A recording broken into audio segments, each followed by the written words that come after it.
नमस्कार दोस्तों, मैं अपर्णा त्रिपाठी अपने YouTube चैनल पर आप सभी का स्वागत करती हूँ। तो जो हमारी क्लास 6 की एनसीईआरटी ज्योग्राफी की चल रही है वो वैसे ही चलती रहेगी। साथ में हम ज्योग्राफी के टर्म्स उनके लिए एक अलग प्लेलिस्ट बना लेते हैं जिसमें हम स्टार्टिंग से एंड तक सारे ज्योग्राफी के केवल टर्म्स को ही डिस्क्राइब करेंगे, जिसमें वीडियोस छोटे छोटे होंगे और टर्म्स भी अच्छे से डिफाइन हो पाएंगे। आज हम एकदम शुरू से शुरू करते हैं। तो हम यूनिवर्स, मल्टीवर्स और स्पेस, इनमें डिफरेंस और इन टर्म्स को समझेंगे कि एग्जैक्टली होते क्या हैं। तो एकदम शुरू से शुरुआत करते हैं, यानी समय का जहाँ से प्रारंभ होता है, स्पेस का, यूनिवर्स का जहाँ से स्टार्टिंग होती है, हम वहां से बात करते हैं, क्योंकि उसके पहले तो कुछ है ही नहीं। समय की शुरुआत जहाँ से हो रही है वो है 13.8 अरब साल पहले की बात। 13.8 अरब साल पहले कोई भी समय एग्जिस्ट नहीं करता था। क्या था? केवल एक पॉइंट था, केवल एक पॉइंट था। इस पॉइंट को कहते हैं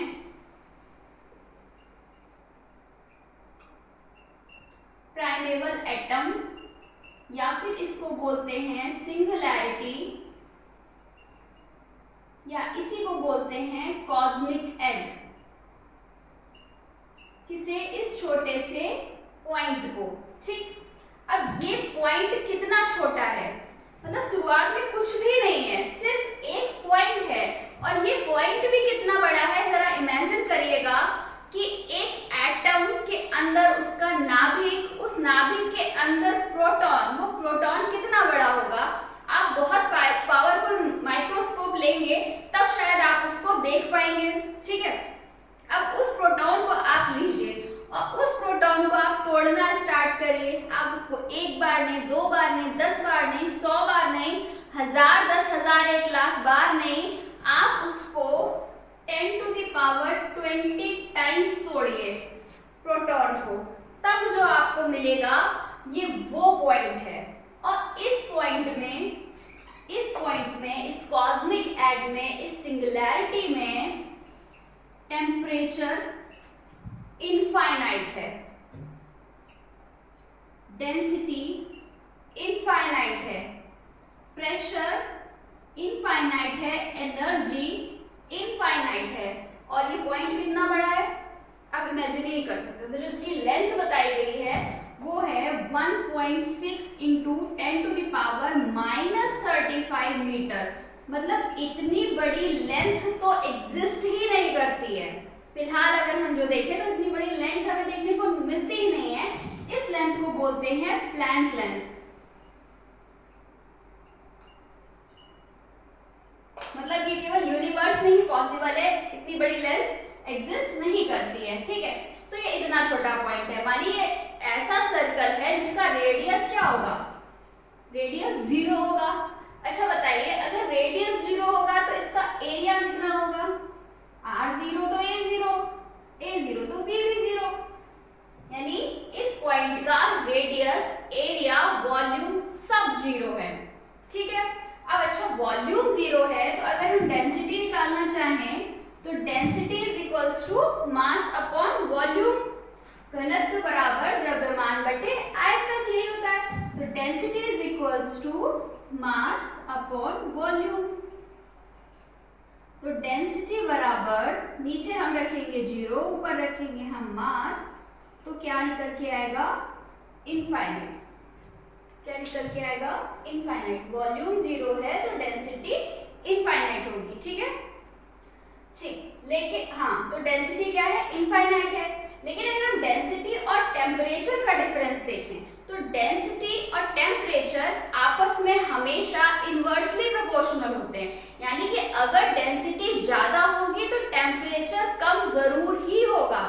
एग्जाम्पल देख लीजिए आप, आइस देखिए, बर्फ देखिए, मतलब जो जल का जो सॉलिड फॉर्म है उसमें क्या होगा? डेंसिटी ज्यादा होगी ना, एटम्स जो अणु है वो पास पास है, घनत्व तो ज्यादा है। तो घनत्व ये ज्यादा कब मिलता है आइस फॉर्म में? कब मिलता है? जब टेम्परेचर जो होता है वो बहुत कम होता है, माइनस में टेम्परेचर होगा तब बर्फ बनेगी ना। तो डेंसिटी क्या है? ज्यादा, टेम्परेचर क्या है? कम। अब अगर हम टेम्परेचर को बढ़ा दें, इस बर्फ को अगर हम आग के ऊपर रख दें, टेम्परेचर हमने इंक्रीज किया ना, तो अब ये क्या हो जाएगी? अब ये गैसेस फॉर्म में में बदल जाएगी, है ना, जलवाष्प में बदलेगी और अणु दूर दूर हो जाएंगे, तो घनत्व क्या हो रहा है, कम हो रहा है। अणु दूर दूर तो घनत्व कम, टेम्परेचर ज्यादा तो डेंसिटी कम, तो डेंसिटी टेम्परेचर हमेशा इनवर्सली प्रोपोर्शनल होता है। लेकिन यहाँ इस पॉइंट के साथ क्या देखने को मिल रहा है कि डेंसिटी इनफाइनाइट है, टेम्परेचर इनफाइनाइट है, फिजिक्स का लॉ यहाँ पर नहीं लग रहा है। Density, temperature infinite, pressure infinite, energy infinite. ठीक है, यहाँ तक हमने बात कर ली। एक छोटा सा पॉइंट, इसकी रेडियस 0 है, लेंथ 1.6 × 10⁻³ मीटर है, जिसको हम प्लैंक लेंथ बोलते हैं। अब क्या, अब इस पॉइंट के साथ क्या होने वाला है, ये पॉइंट 10⁻45 सेकेंड में, यानी सेकेंड के अरबवे हिस्से में ये पॉइंट एक्सपेंड करता है। मतलब वो टाइम भी एग्जिस्ट नहीं करता है। मैंने बोला 10⁻45 सेकेंड, तो ये टाइम, इसको भी प्लैंक टाइम बोल दिया गया, प्लैंक टाइम। ठीक है, 10⁻45 सेकेंड में ये प्लैंक लेंथ वाला ये छोटा सा पॉइंट एक्सपेंड करना स्टार्ट कर देता है। मतलब अब जो इसके अंदर एक्सट्रीम टेम्परेचर में एक्सट्रीम एनर्जी भरी हुई है, ये फैलेगी और एनर्जी कन्वर्ट होना स्टार्ट होगी। E = mc², एनर्जी मास में कन्वर्ट होना स्टार्ट हो जाएगी, मैटर बनने स्टार्ट हो जाएंगे।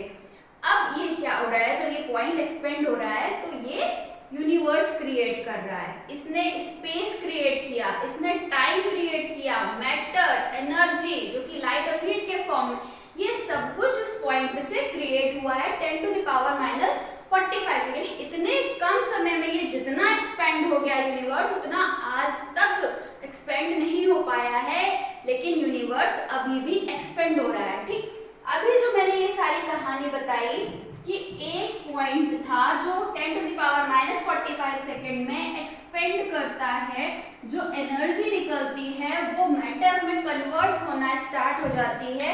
ये जो पूरा प्रोसेस था यही थी बिग बैंग थ्योरी, महाविस्फोटक सिद्धांत।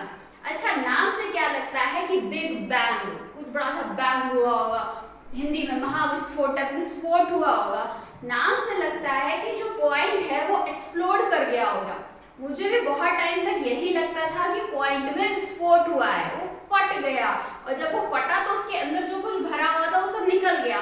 लेकिन विस्फोट नहीं हुआ था, ये एक्सप्लोड नहीं हुआ था, बल्कि एक्सपेंड कर रहा था। और अभी भी यूनिवर्स जो है वो एक्सपेंड कर रहा है, हमें पता ही नहीं, हम उसकी अल्टीमेट एज तक अभी तक पहुंच ही नहीं पाए हैं कि एक्चुअल में जो यूनिवर्स है वो कितना बड़ा है। क्योंकि अगर हम उसकी सारी एज तक पहुंच गए तो हम यूनिवर्स का शेप बता लेंगे कि शेप कैसा शेप है यूनिवर्स का। तो साइंटिस्ट अभी तक नहीं बता पाए हैं कि यूनिवर्स का शेप कैसा है, क्योंकि वो उसकी एज पर पहुंच ही नहीं पाए हैं।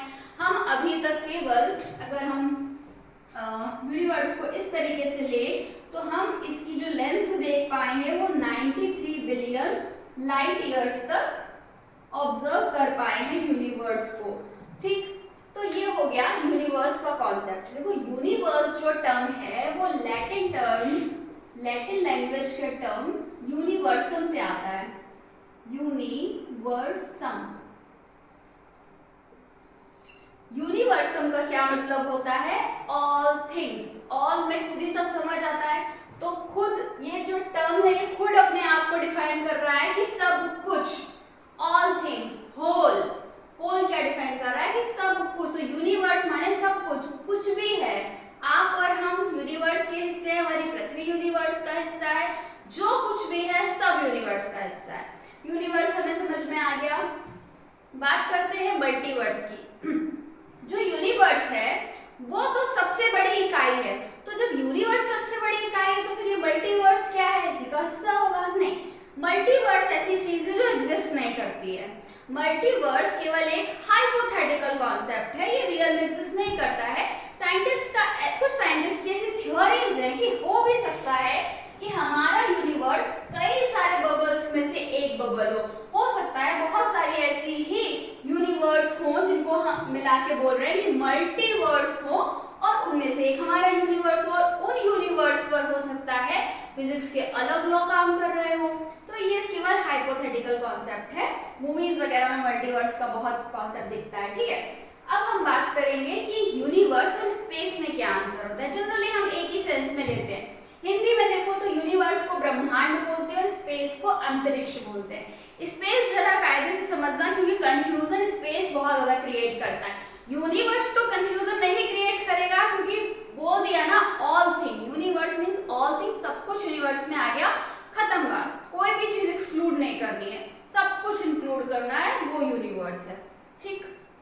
अच्छा, स्पेस को जरा समझना। हम स्पेस टर्म जब आम बोलचाल में यूज करते हैं तो दो तरह से यूज करते हैं। एक तो अपने यहाँ से बोलेंगे कि थोड़ा स्पेस दो बैठने के लिए, ऐसे बोलते हैं ना, या यहाँ स्पेस नहीं है, उस गली में स्पेस नहीं है, इस जगह पे स्पेस नहीं है रखने के लिए, इस तरीके से बोलते हैं ना हम। और एक हम स्पेस कब बोलते हैं, हम कहते हैं यार स्पेस में जाना है। एक हम ऊपर देख के स्पेस बोलते हैं और एक हम आसपास में बोलते हैं कि स्पेस नहीं है, स्पेस दो, बैठना है ना, इस तरीके से बोलते हैं। तो दोनों ही स्पेस सही है। ये जो स्पेस जिसकी हम अभी बात कर रहे हैं भाई, हमें क्या कहते हैं, स्पेस नहीं, स्पेस दो ताकि हम वहां बैठ जाए, वो खाली जगह हमें चाहिए जहां हम बैठ जाए। तो इतना तो थोड़ा थोड़ा समझ में आ रहा है कि कुछ खाली जगह से है, इससे रिलेटेड है कुछ स्पेस। तो जब हम यहाँ पर खड़े होके अपनी नजरें नीचे रख के जब स्पेस की बात कर रहे होते हैं तो उसे कहते हैं इनर स्पेस। यानी हम कहाँ खड़े हैं, पृथ्वी की सतह पर खड़े हुए हैं, ठीक। तो पृथ्वी की सतह से लेकर पृथ्वी का जहां तक एटमॉस्फेयर है, वायुमंडल है, वहां तक का पूरा एरिया जो होता है वो इनर स्पेस होता है। देखो इसको हटा देते हैं, यूनिवर्स ये पूरा समझ में आ गया होगा। अब हम स्पेस को डिस्कस करते हैं।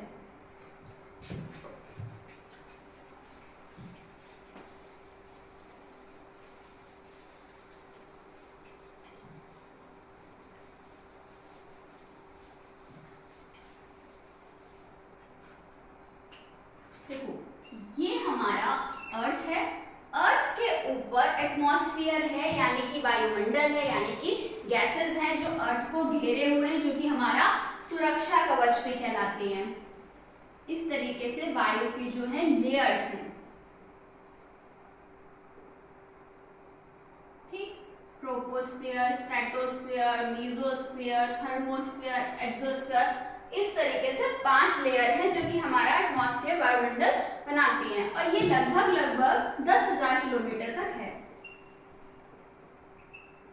सरफेस से लगा के एक्सोस्फीयर तक ले ले तो 10,000 किलोमीटर तक। तो ये पूरा, अगर इसके अंदर की बात कर रहे हैं तो हम इनर स्पेस की बात कर रहे हैं। लेकिन जब हम लोग ऊपर देख के बोलते हैं हमें स्पेस में जाना है, तो हम कह रहे होते हैं कि हमें ये 10,000 किलोमीटर को क्रॉस करके ऊपर जाना है, स्पेस क्राफ्ट से जाना है स्पेस में, ठीक है। क्योंकि अगर इसको ले लोगे तो यहाँ तो फिर एरोप्लेन भी उड़ रहा है, हम उसको भी बोल दें कि हम तो स्पेस में गए, क्योंकि हम तो फ्लाइट से आते जाते हैं, हम तो रोज स्पेस में आते जाते हैं। वो स्पेस इनर स्पेस है, बट हम जो जनरली बात करते हैं वो आउटर स्पेस की बात करते हैं। और हम यहाँ डिफरेंस देखने वाले हैं यूनिवर्स और उस आउटर स्पेस की, जिसको हम हिंदी में अंतरिक्ष बोलते हैं, ठीक है। Universe is everything, space is a void, खाली स्थान है सेलेस्टियल बॉडीज के बीच में, मैटर के बीच में। यूनिवर्स में जो एनर्जी और मैटर एग्जिस्ट करती है, उन मैटर्स के बीच का जो खाली स्थान है वो स्पेस है। यानी स्पेस जो है वो अपने आप में कोई मटेरियल नहीं है, वो एक खाली जगह है। उसने एक फ्रेमवर्क तैयार कर दिया है जिसमें आके मैटर और एनर्जी रह सकते हैं, आपस में इंटरेक्ट कर सकते हैं, but they are not part of the space. Space केवल उनको जगह दे रहा है अपनी, ठीक है। Space is a framework where matter and energy can exist and they can interact there. इतनी सी बात है केवल। स्पेस और यूनिवर्स समझ में आया। यूनिवर्स में बहुत ज्यादा कंफ्यूजन होता है लोगों को, ठीक है। जब हम देखो इस तरीके की डेफिनेशन देखने को मिलती है कि पृथ्वी को और उसके वायुमंडल को छोड़कर जो कुछ भी है पूरे यूनिवर्स में वो स्पेस है, तो वो हम एक्चुअल में बात इनर स्पेस और आउटर स्पेस की कर रहे होते हैं।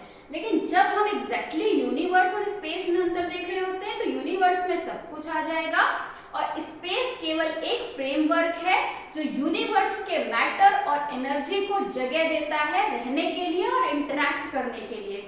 देखो, जब एक खाली पॉइंट था ना जिससे यूनिवर्स तैयार हुआ, तो उस पॉइंट ने स्पेस को भी क्रिएट किया था।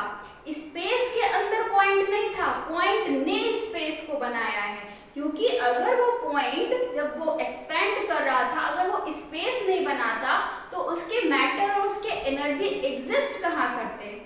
ठीक है, ये क्लियर है कि स्पेस पहले से नहीं था। ऐसा नहीं था कि ये खाली जगह थी, उसमें एक पॉइंट था जो एक्सपेंड किया, नहीं, कुछ भी नहीं था, नथिंग एग्जिस्ट करता था।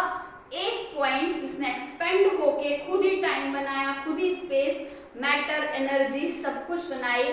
उस स्पेस ने अलाउ किया मैटर को, एनर्जी को रहने के लिए। That is space. ठीक है, आशा करती हूँ कि आपको ये तीनों पॉइंट समझ में आए होंगे। आगे अगले नए टर्म के साथ आएंगे। धन्यवाद।